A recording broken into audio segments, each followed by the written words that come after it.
that opening. Get the 2 fingers up my ear.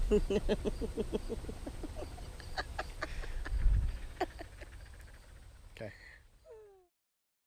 Hey guys, it's Ken and Kale from McCann Professional Dog Trainers, and it's another episode of our dog training walk and talk.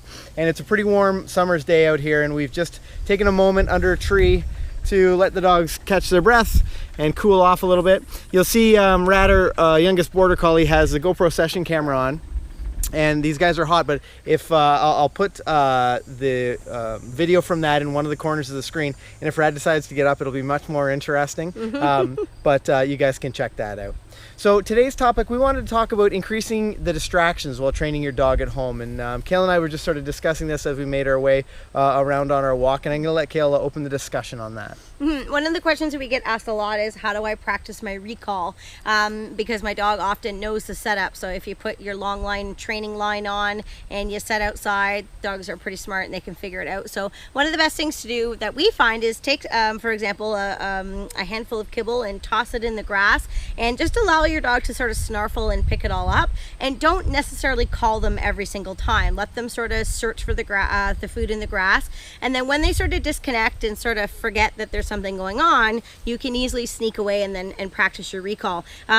It's a really, really good idea to practice your recall and make it as realistic as possible. Having them sit and wait and look at you and call them at that point, it's great, but the most common times where we need to call our dogs in a stressful situation is when they're running the opposite way, or they can't see us, or they're really, really distracted. So that's the type of scenario that that we'd like you to replicate with your dog.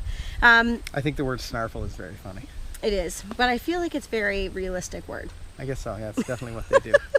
Anyway, the second thing you can do is you can increase natural distractions in your house by having family members or kids or other dogs, cats, actually be present in the room while you're practicing. I know a tactic that we use with our own dogs when we're training is to actually put all of those things away when we're starting with a puppy. So no other dogs in the room, the cat goes away, everything's sort of gone, so it's just us and the dog and really nowhere else to look. But then again, that's not realistic. That's just a way to start with success, and then from there we would bring in maybe another dog, or have some people be doing something in the background and make sure the dog can still focus, and then you can keep increasing the excitement as the dog starts to show you that they're understanding their job and that they're being a good listener. It's all about setting the dog up for success, but also proofing so that your dog still listens in a realistic situation.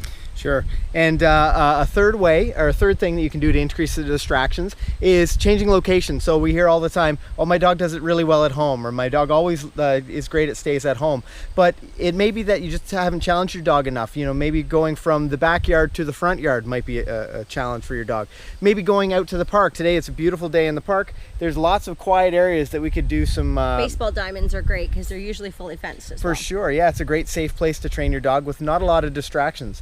Or maybe going, to your parents' house or your family's house and training your dog there. Just remember, you need to continuously sort of challenge your dog and not make it too difficult. You need to find those levels of distraction that they can be successful.